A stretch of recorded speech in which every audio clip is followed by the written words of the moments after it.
Hume's skeptical views.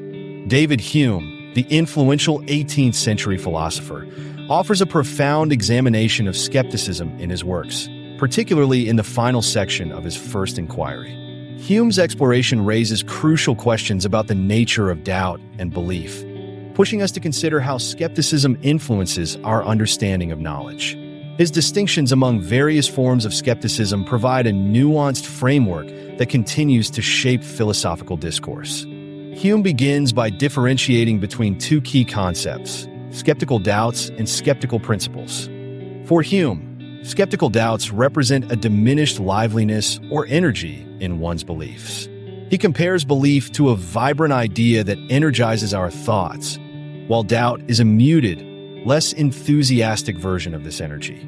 This distinction is crucial because it highlights Hume's understanding that beliefs are not just products of logical reasoning. They are also deeply tied to our emotional and sensory engagement with ideas.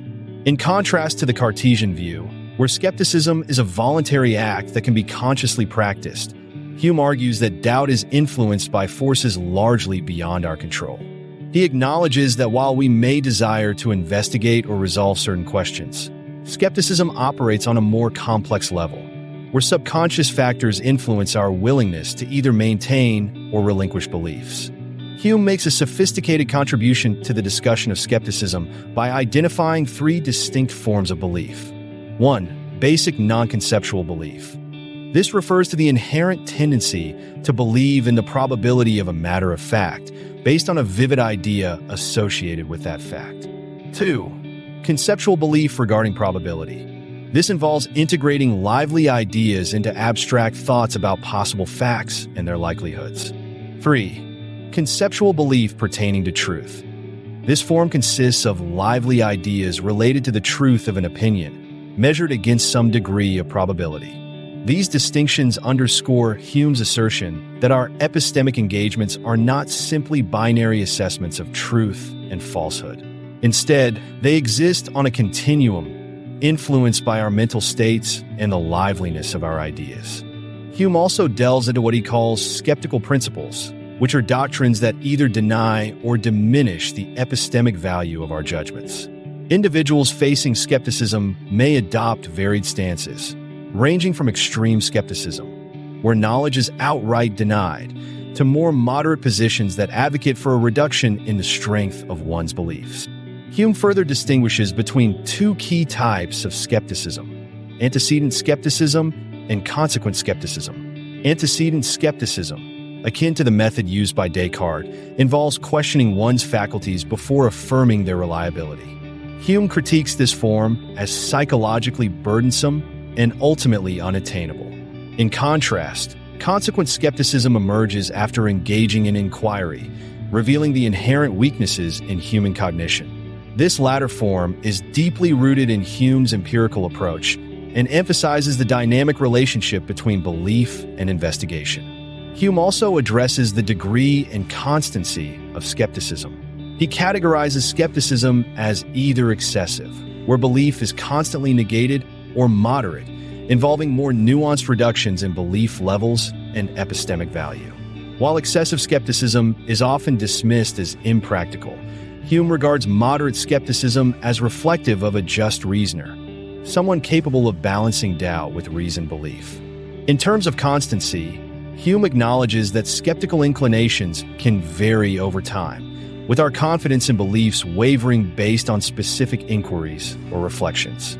This variability suggests that the intellectual journey often oscillates between doubt and conviction, complicating the pursuit of knowledge. Hume offers a profound and challenging perspective on the concept of space. His skepticism pushes us to reconsider the assumptions we hold about the nature of physical dimensions and how we perceive the world around us. Hume begins by questioning the very foundation of our understanding of space. He argues that our concept of space is not an abstract, independent idea, but rather something deeply tied to our sensory experiences, specifically our visual and tactile interactions within a three-dimensional world. According to Hume, when we think about space, we are really thinking about the way we experience objects through sight and touch.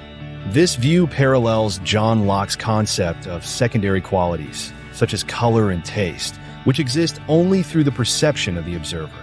Hume extends this idea to space, suggesting that our notion of space is similarly subjective and dependent on the observer. One of Hume's key arguments concerns the idea of infinitely divisible space, which he critiques in a treatise of human nature.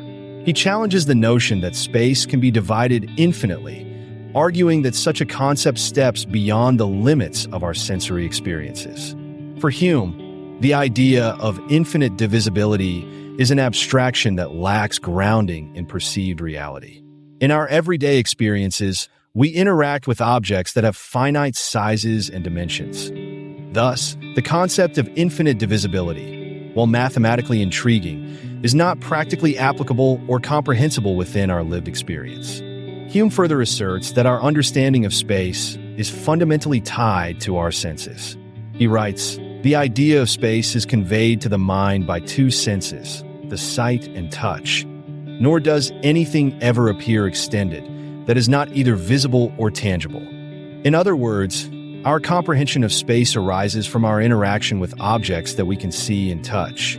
These objects, which have definite sizes and shapes, help us form a coherent idea of three-dimensional space. Hume emphasizes that our mental constructs of space are based on these sensory impressions, and without them, the concept of space would be meaningless. Building on this, Hume warns against the tendency to imagine that space can exist independently of visibility and solidity. He argues that this is a misunderstanding rooted in the natural association we make between visual and tactile experiences of space. For example, when we try to think of space without any objects or sensory anchors, we enter a realm of misconception.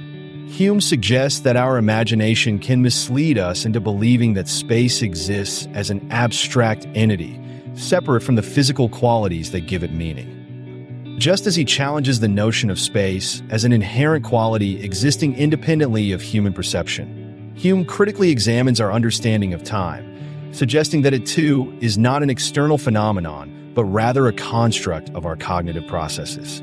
At the core of Hume's argument is the idea that time, much like space, is a secondary quality, an idea that emerges from the operations of the mind rather than from a direct encounter with something that objectively exists.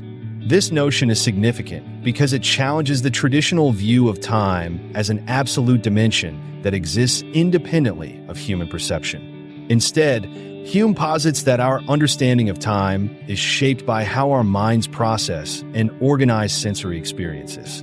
In a treatise of human nature, particularly in section 1.2.4.1, Hume critiques the conventional understanding of time as infinitely divisible. He argues that while we may perceive time as being divisible, our cognitive limitations prevent us from truly grasping the concept of infinite divisibility. This challenges the idea that time is an objective feature of the universe, suggesting instead that it is a mental construct shaped by human cognition. Hume's skepticism about time is further informed by the ideas of John Locke, who emphasized the limitations of our mental capacities. Locke observed that our mental processes operate at speeds determined by the nature of the mind, which cannot be hastened or delayed purely through sensory experience. Hume builds on this idea, arguing that the pace at which we process information sets boundaries on our understanding of time. Thus, time is not a straightforward derivative of simple impressions, but rather reflects a complex relationship between these impressions and our mental capacity to process them. According to Hume, time is a construct that arises from our mental representations rather than a fixed framework imposed upon us by external reality. This perspective aligns with his broader philosophical project, where perceptions, rather than an objective external world, take center stage. Hume emphasizes that our perceptions of time are shaped by the impressions we receive, which are processed according to the fixed speed at which our minds operate. Hume also introduces the idea that our everyday understanding of time is often misguided. He argues that we tend to hold on to a flawed conception of time, one that exists independently of change or succession.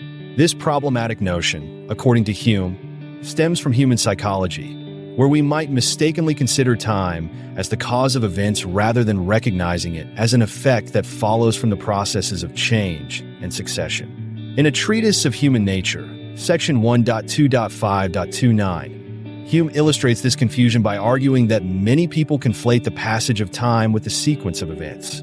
This leads to an erroneous understanding of temporal progression, where time is mistakenly attributed a causal role in the unfolding of events. Instead of viewing time as a result of a series of changes, such as the rotations of the Earth or the unfolding of events, people often wrongly identify it as the driving force behind these occurrences. Hume's skepticism about time invites us to critically rethink notions that we often take for granted. If our understanding of time is shaped by our mental faculties rather than reflecting an objective reality, the implications are profound. Our assessments of past events, our anticipation of the future, and our experience of the present are not merely passive experiences, but constructs informed by the way our minds work. Hume challenged another fundamental aspect of our experience, the existence of external objects. He presents a challenging perspective, arguing that while our minds are naturally inclined to form a concept of the external world, this concept is, at its core, a fabrication. According to Hume, we have no valid conception of the existence of external things. Our belief in them is rooted more in habit and natural instinct than in rational justification. Hume begins by addressing what he terms the vulgar or common belief in the continued existence of objects. This belief arises from our natural tendency to organize our perceptions in a way that makes the world seem coherent and continuous. In his treatise of human nature, Hume argues that perceptions of objects are disjointed and lack unity in themselves. However, in an effort to make sense of these disjointed perceptions, we naturally assume that there is no distinction between our perceptions and the objects they represent. This is the vulgar view of perception, where we instinctively merge our perceptions with the supposed external objects. As we experience perceptions that resemble one another, our minds associate these resembling ideas and attribute a sense of identity to their causes. This cognitive process leads us to invent the concept of the continued and external existence of the objects that produce these perceptions. Essentially, our minds create the idea of external objects to impose order and continuity on the fragmented nature of our perceptions. Despite recognizing that this belief is philosophically unjustified, Hume acknowledges that it is an inevitable part of human cognition. We come to believe in the existence of external objects because the force of resemblance between ideas is so strong that it compels us to accept this notion. However, Hume is clear that this belief lacks a solid rational foundation. It is a product of psychological processes rather than logical reasoning. In contrast to the vulgar view, Hume critiques a more sophisticated notion of existence, the so-called philosophical view. This view attempts to distinguish between perceptions and the external objects that supposedly cause them. According to Hume, the motivation for accepting this philosophical view lies in a tension between imagination and reflection. Our imagination suggests that resembling perceptions have a continued existence, while our reflection tells us that these perceptions are interrupted. To reconcile this conflict, we attribute interruption to perceptions and continuity to external objects. Hume's skepticism about external objects challenges us to reconsider the basis of our belief in an external world. He suggests that while this belief is deeply ingrained in our nature, it is ultimately a psychological construction rather than a rationally justified conclusion. Our minds, in an attempt to make sense of disjointed perceptions, invent the idea of continuous external objects, a notion that Hume argues is more a product of cognitive habit than philosophical truth. But this was not all. Hume extended his skepticism to some of the most deeply held beliefs about personal identity and free will.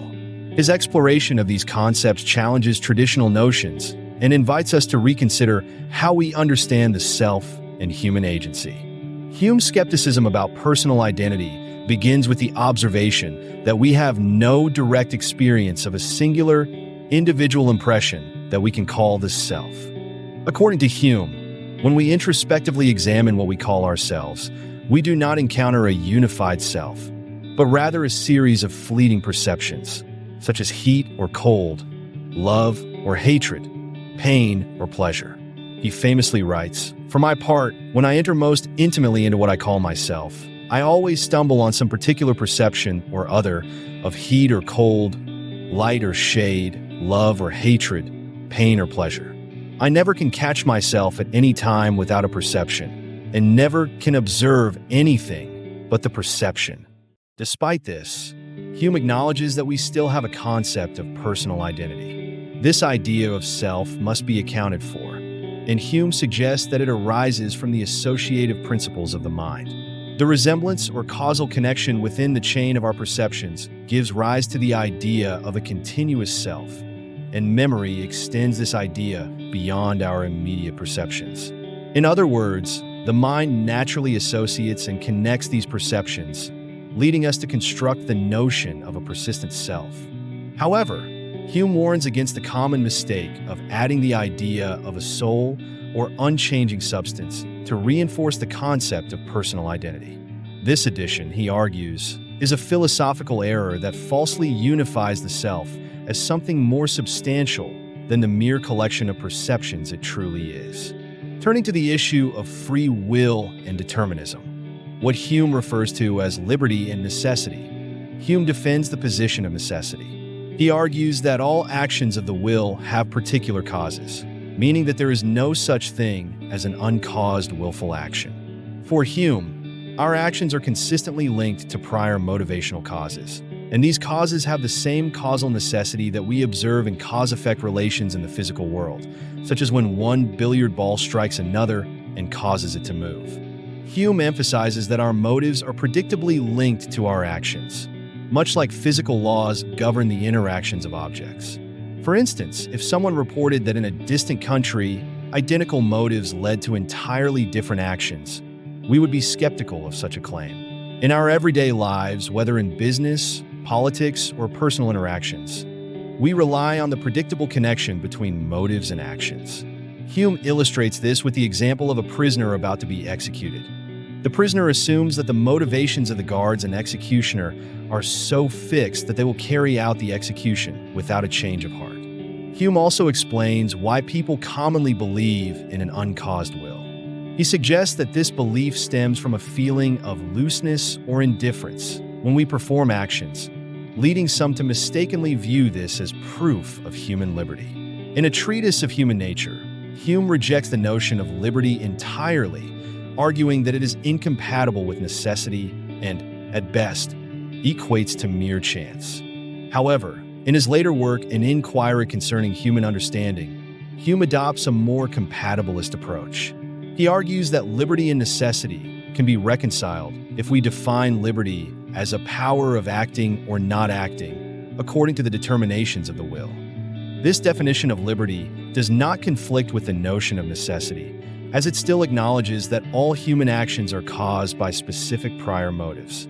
Hume's skepticism about personal identity and free will invites us to rethink some of our most fundamental beliefs. He challenges the notion of a unified self, suggesting that what we think of as personal identity is merely a construct arising from the association of fleeting perceptions. Similarly, Hume questions the traditional understanding of free will, arguing that our actions are determined by prior causes and that the sense of liberty we feel is more about the way we perceive our actions than about true freedom.